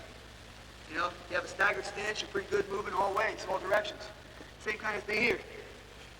One foot's back and one's front. Not this or not this, but here, right here. Using my back pressure as a pivot. So my back and my head are as a pivot. Here. It's going to make it real easy to cut here, real easy. Cut here. All right. Anything that happens off that is going to be because of what Jeff does to stop me. So I think that first thing, being on bottom's got to have something in mind he's going to work on. Anything that comes off that is a result of what the top man does, if he stops me. Now, I'm not waiting for what he does. It's going to be bottom man's busting out of there. Top man's going to take you one way or the other. Then you're going to go with it. So the way I teach an inside stand, basically an inside stand, I'm coming up my inside leg, head's going back into it. Now, I really think it's important. I feel that if my toes are flat, then my hips need to be back further. Okay? My back is bowed. Here. Not here, but here. Like this. In a ball. Staying in a ball. It's very difficult for a top man to get anything or get a lot of weight on him. If I hump my back in here like this, Jeff gets on top of me, puts a lot of weight on me. If I bow it, it takes weight off. Doesn't feel right for him. Pressure in me. Makes a big difference. So now I can come to the first move. Come to position here. Now if you'll notice, what I'm doing with my hands, I'm bringing them here. We used to do this. We used to practice this all the time. Go here, put the hands, come here. Now, I practice this. The reason for this is, with all the tight weight tilts and everything, I don't want to come to a position here, then come across, even though, yeah, he can do that. I don't like to get tied up. You get tied up in a good guy on here. We had a guy, Tim Flynn, a couple years ago. If you get to the wrist, look out. All right? So you don't want to get tied up on a guy like that. What I believe is you should keep your arms parallel with your legs. So as my head goes back, I'm going to try to take Jeff's head and knock it back and keep the curtain back there. That's my goal, all right? And I think if you headbutt him, that's good. Personally, I believe headbutts are illegal, but if you had a head like that, you would see why, right? But anyway, I think that, in a case like that, hey, he's trying to put my nose in the mat. I'm going to try to smash my head back into his. And what's going to happen usually is it doesn't get me out the first time. The next time he lines up, he's probably not going to be all the way like this, but he might be back here a little bit, all right? And as soon as you moved him back there, he's yours, right? And I really believe that. The first time the guy lines up on me like that, all I'm thinking about, well, yeah, okay, go ahead, Jeff. So I'm not going to do it. All right, I'm going to just throw my head back hard. Now, it's a legal move because how do I know I'm going to hit his head? I'm just trying to get out of here, all right? I'm going to throw my head back hard, hit this way, and I'm here. And because the only guys that will stop you, the only way to stop a good stand-up man is to pop him forward, right? Well, if you can get that guy thinking about you a little bit, it's not hard to get him. I mean, that's a good hard part of your head. Just throw it right back there. So, that's one way, to practice that, get a guy back. Now, again, getting into the stand here. As we come up in here, I mentioned about keeping the arms in this position.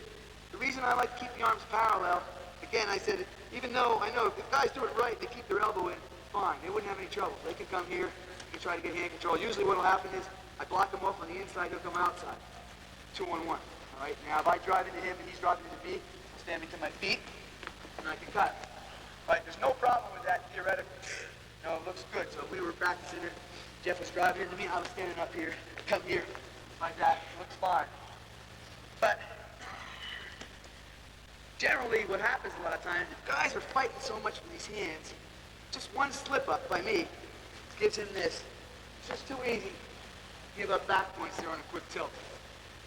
So, and if you're really wrestling a tilt guy, sometimes it's better not even to give him your hands at all, keep them out here. But I believe that if guys can just learn to seal this hand off right here, not go here, here, here, right here, this position here. He doesn't have anything now. He's going to reach for something, right? He can't come, so if he reaches over here, I'm going to keep him this way, but it's actually my head and my back that's keeping him away to cut. All right? If a guy is an ankle rider, or he's one of those guys that's going to kick ankles right away, if you're on your toes, I have more weight forward. It's easier for him to pick. If I'm back here, and he picks it, it's easy. That's usually your right out. Very easy stuff to get.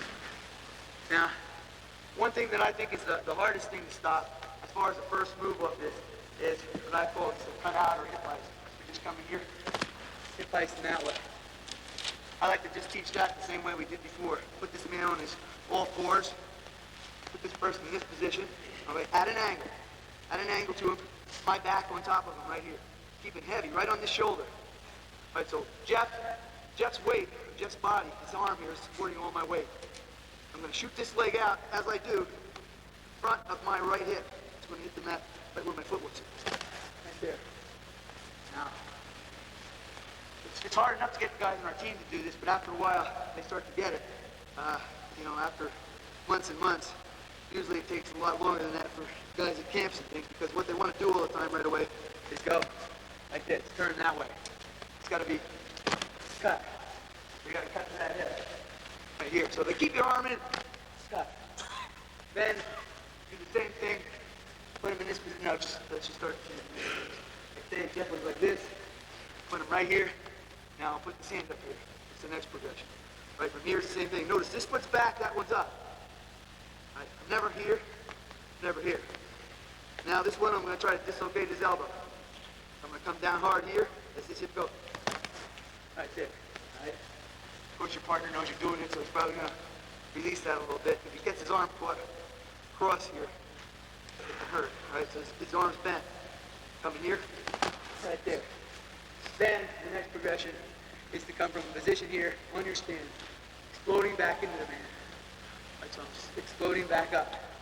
As I explode here, the next motion, as soon as that foot comes up, pressure on, cutting here. Right. It's probably one of the hardest things to get guys to do on the bottom. See things as one move, not two separate moves. First they want to come to here, and they want to stop and see what he does.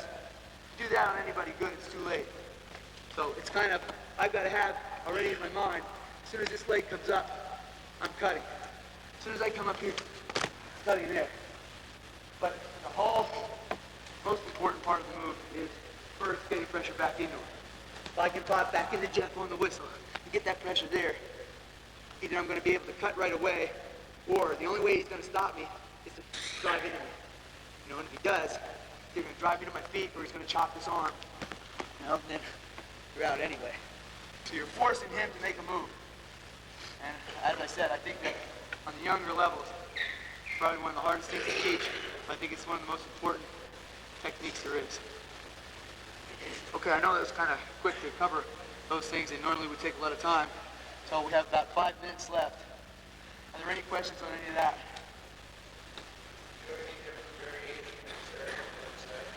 Pardon? Okay. If the top man switches sides, that's a good point. Personally, myself, I don't. I'm real fundamentalist. So I believe in, hey, he's here, you're here. You block, he tackles, you power into him. Get the basics down good, drill them 10,000 times, you get them. However, there's also some techniques involved too. As far as this, personally myself, I always was good at coming up with my left foot, right? A lot better than my right. I always felt I was in a position where I could drive better on it.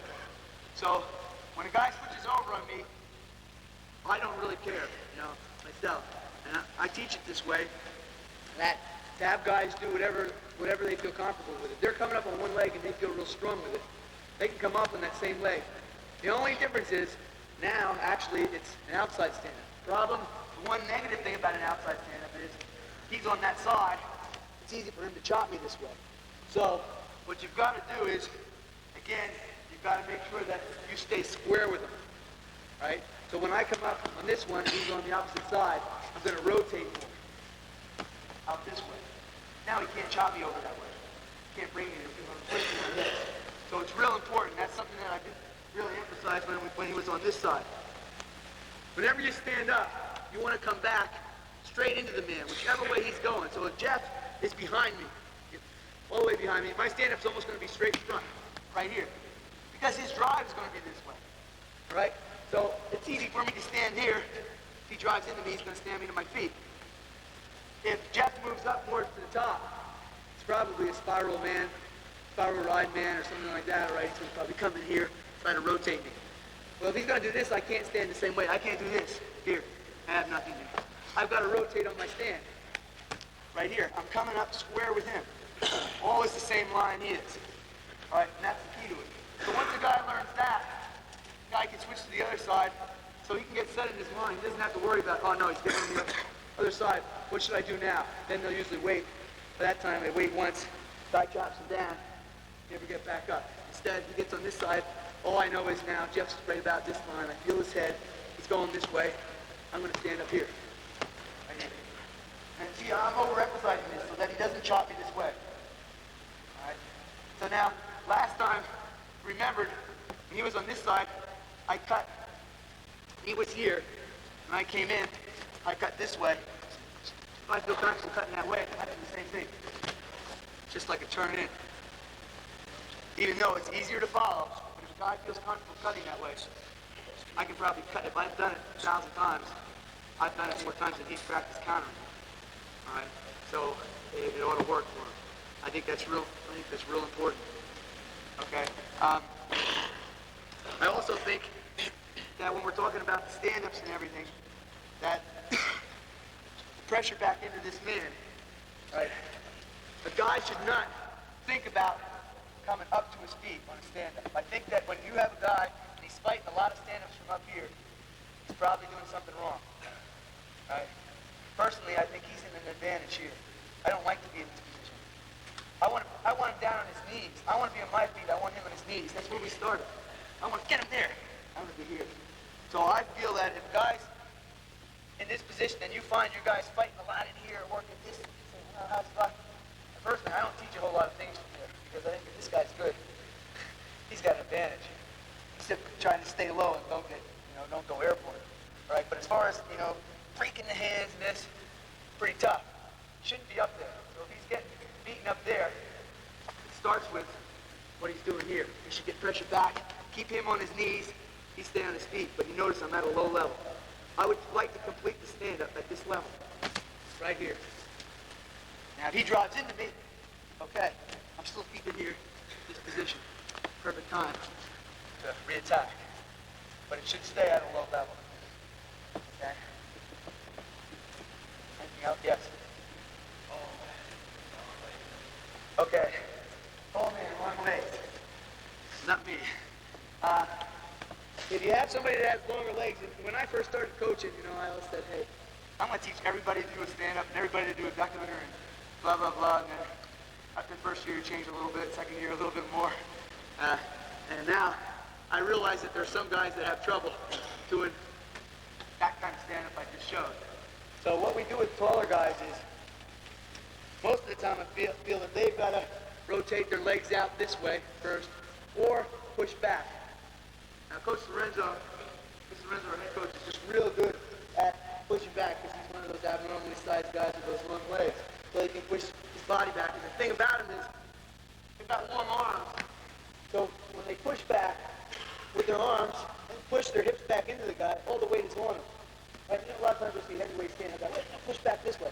Then from there, they'll just run right back into him and come out. Or what will happen is just a little swisher, windshield wiper action with the feet. As they come back here, you're sitting over them, getting into the same position. But if you notice, that position is the same as this. That's why I teach this first. Okay? I teach the position first, then it keeps coming out inside.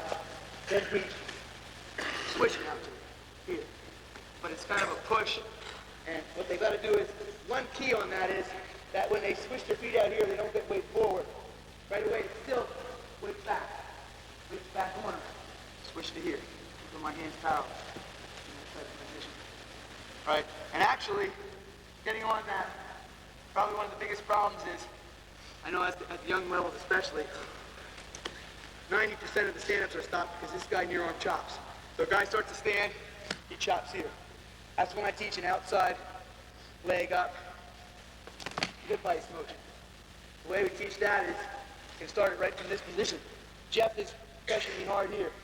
My pressure goes back, this leg comes up, this one comes out here. It's the same hip ice motion as we did same hip ice motion as we did here. That's why I think that's such an important skill. That there. That there. Now I start to stand. Keep not me there. That there. And actually, those same kind of things apply to things where guys start this kind of motion. You better be ready to fight stuff in here. Right now, how many times you see a guy make one mistake on a stand or a sit, and all of a sudden he's over for two, right? The whole key here is get off, get pressure back, put the weight on the side. Right, so really it's kind of the same type of thing. If I was in a position like this, if I block this leg, and I step this foot here, no leg under, keep the weight behind me. I think that's an important skill for somebody to learn.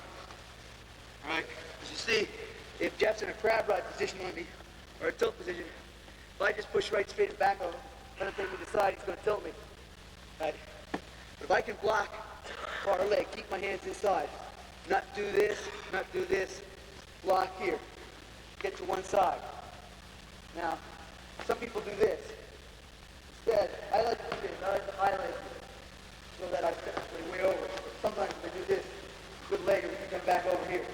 I just block this, step here. As this foot steps, I'm going to push way back into him. Now, low leg under. Keeping the pressure on him. Keeping his back, keeping my back on Jeff's chest all the time. I think it's real important to do that. You got guys that are having trouble with when they stand up or sit. Guys are sucking them back to tilts. It's just the concept, keeping hips low, keeping their back on the guy's chest. Okay, are there any other questions? Okay, hey, thanks a lot.